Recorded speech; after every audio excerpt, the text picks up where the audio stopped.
Hello, and welcome to the University of Alabama. In this International Orientation module, we will talk about how to be successful here at UA and provide you some tips on the academic culture at the University of Alabama. If you would like to follow along in our orientation guide, please go to page 5. So, the U.S. academic culture rewards initiative. This means you must take responsibility for your own learning and understanding. It is very, very important that you go to class. Even if the professors are recording the lectures, going and attending class will help you build a better relationship with your instructors. I can't tell you how important it is that the professors are able to recognize your face and know that you're a student in their class and not just a name that pops up on their screen. So attending class, sitting in the front row, or at least the beginning area of your lecture will really provide you with super important relationships and connecting and help you stay more engaged with the material that the teachers are presenting. Professors will not monitor your work to see if you are getting it done. So this is where the initiative or taking responsibility really comes into play. Many professors will hand out a syllabus on the first day, and that will be all that they tell you about when tests, assignments, or big dates are due. So make sure first day of class, once you get that syllabus, to go through it line by line and highlight or write down in a calendar all of the important dates so that you don't forget. Some professors will be good about reminding you when big things are coming up, but some won't, and so you don't want to miss out on something that is a huge percentage of your grade because you were waiting for someone to tell you to do it. The next most important thing is if you are confused or don't understand something, it is your responsibility to go ask the professor. They're not going to know if you're confused or if you aren't totally sure about dates, and if you don't do something because you didn't know you were supposed to do it, you still miss the points for that assignment. One of the most important things you can do as a student is attending professors' office hours. So many times professors will have specific times and dates, days of the week listed on their syllabus when you are able to come into their office and ask any question you have.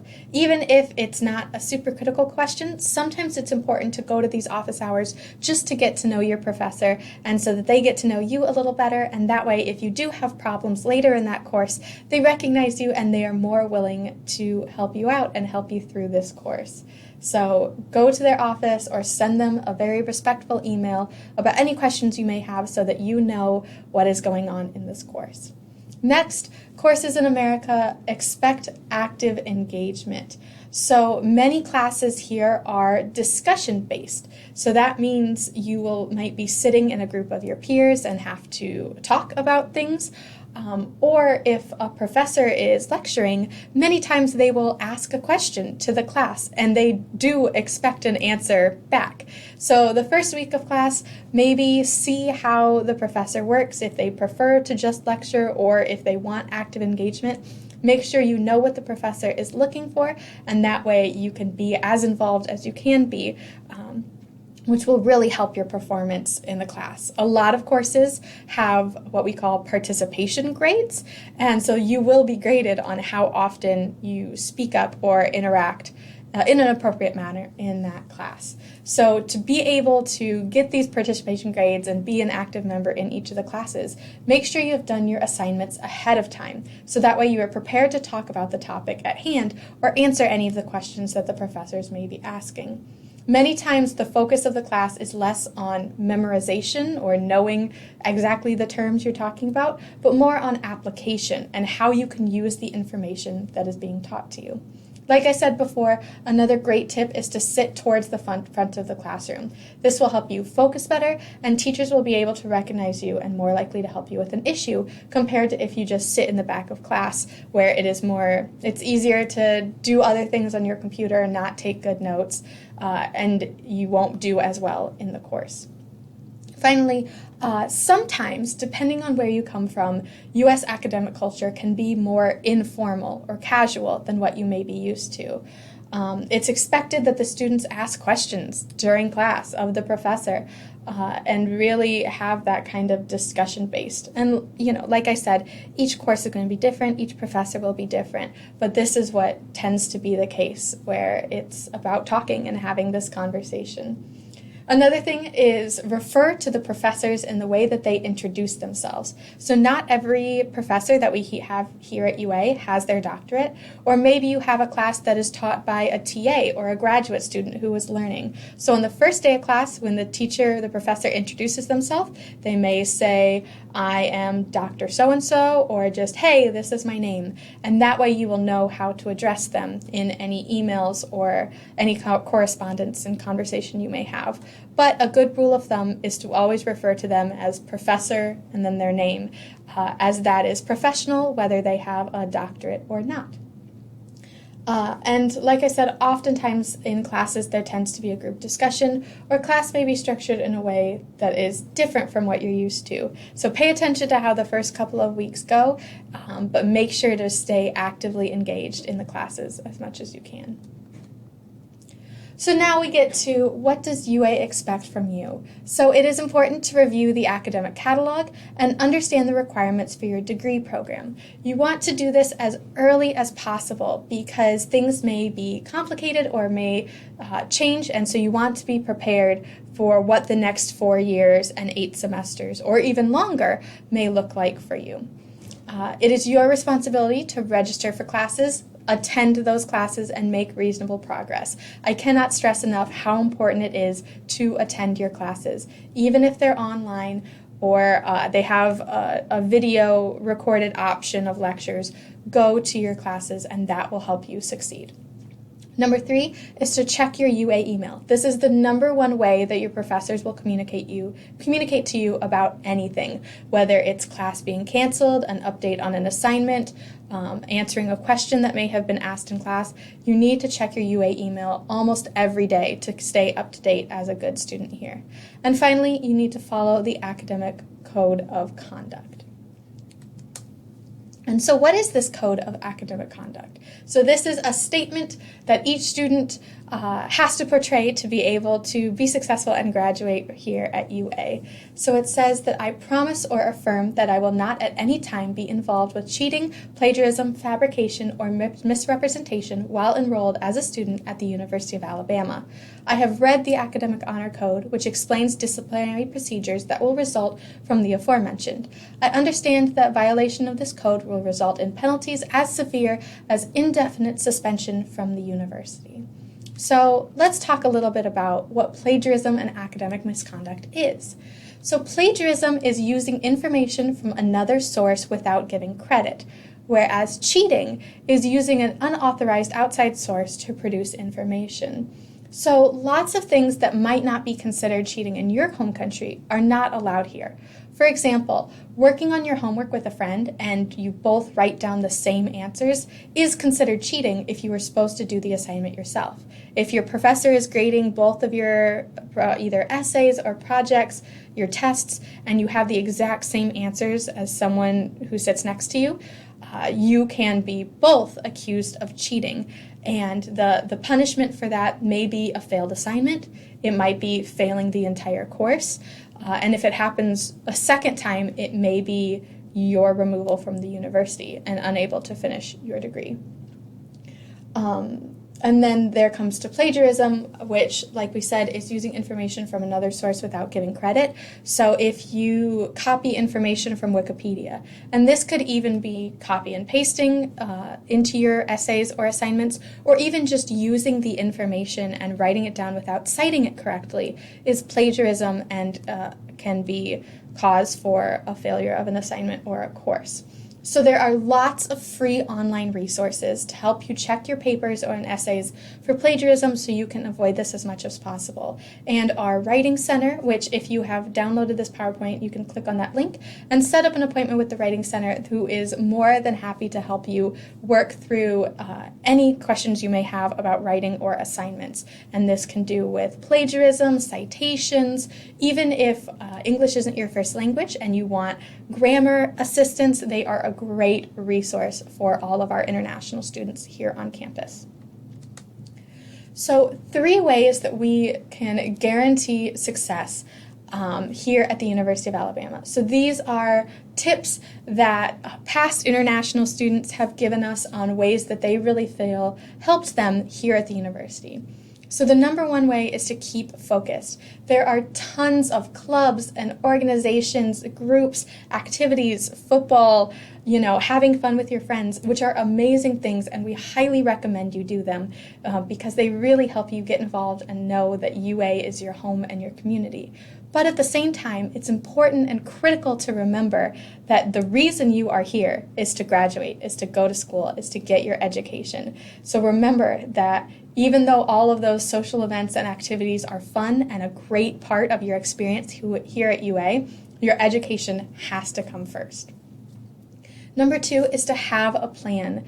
You need to organize your time, whether that is your daily plan of how you're going to get your homework and your assignments and your studying done, or your 4-year plan. So if you want to do anything like an internship or a co-op where you work for another company while you're here, or doing optional practical training or co-curricular practical training, being able to really gain experience with the education you're doing, a lot of time that requires planning months or even years in advance.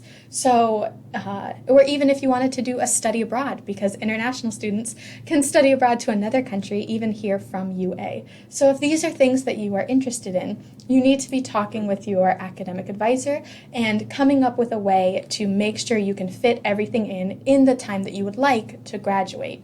I know personally I've run into issues where a class I needed to take to graduate was only offered every other year in the spring. So I really had to plan ahead with my schedule to make sure I had that class that I needed to graduate in my schedule in the right time so that everything was able to work out.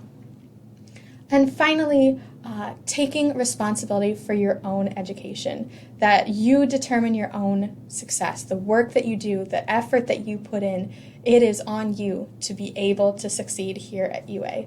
We have tons and tons of resources, whether here at ISSS or all around campus in your own department, that are here to help you, but we cannot do your work for you. It is your responsibility to see this program through. And at the end, graduate, which is what we hope for everyone. So now we are going to talk about working with your advisor and how that process works. So if you would like to follow along for that, you can download our International Advising Guide, and we will be on page 3. So here are some tips on how to have successful advising. So the number one way is to use your campus resources. There are lots of things that professors or teachers will expect you to know before even the first day of class. These are things like knowing how to use Blackboard, which is our online system that you will submit assignments through, check your homework, maybe listen to lectures that your professors have recorded. So make sure before you come here that you familiarize yourself with Blackboard. Same with MyBama. You will be using MyBama to check in, but you will also be using this to pay your student bill or plan your schedule, register for classes, get prepared. So you really need to be comfortable using these online platforms. The same goes for your Crimson email. You have to be answering emails even before you get to campus so that you know you are up to date and ready to go when your classes start. Another really important resource to use is our Duo app. So a lot of times if you're trying to log into MyBama or Blackboard, they will have to have a Duo authentication on your phone so that they know it's you logging in and not someone else trying to log into your system. So make sure you are using these resources, you feel comfortable with them before you even arrive. The next step to having a successful advising is understanding who can help you. So each office here at the university can help, but they do different things. So here at ISSS, we work with your visa status and maintaining your visa status and helping you with immigration and anything else in regards to the legal side of you being here. Your academic advisors, on the other hand, deal with your credits and your classes, what you need to do to graduate. And so they will be more helpful with knowing specific things about your program. Other people that can help you are like we talked about, the Writing Center, a great resource for anything. There's the Student Academic Success Center that can help you if you're struggling with staying up to date on your assignments. They can help you with a study plan and really prepare you to do well in classes. And the library as well. The library has amazing resources, whether it's computers or printers, books, online resources. They are a great way that can really help you succeed here at UA.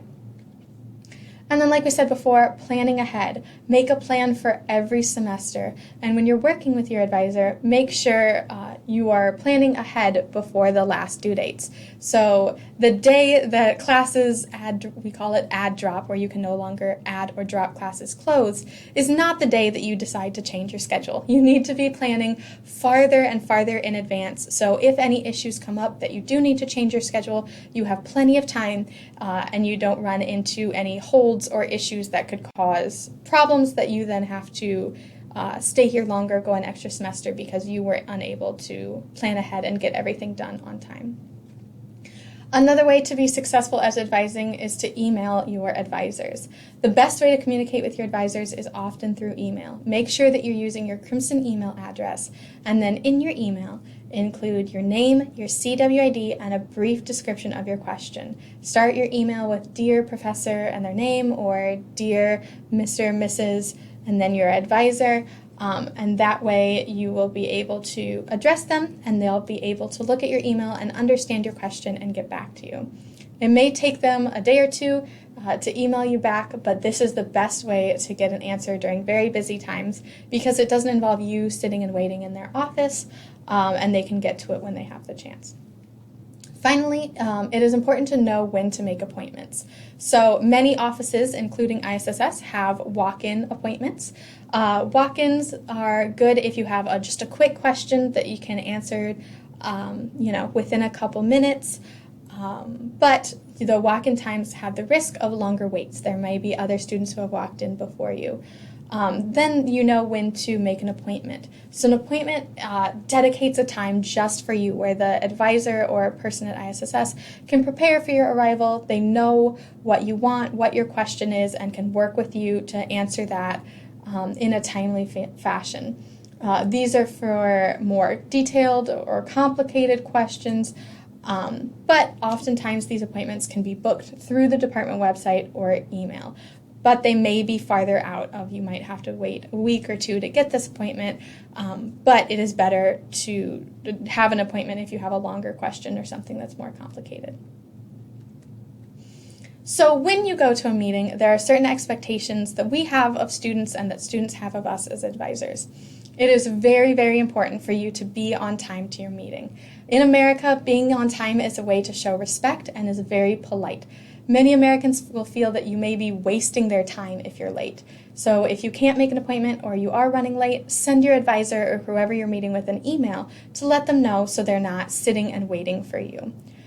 The next thing is to be prepared. So if you have specific questions or are working on something specific with your advisor, make sure you've done as much preparation as possible to be ready for it.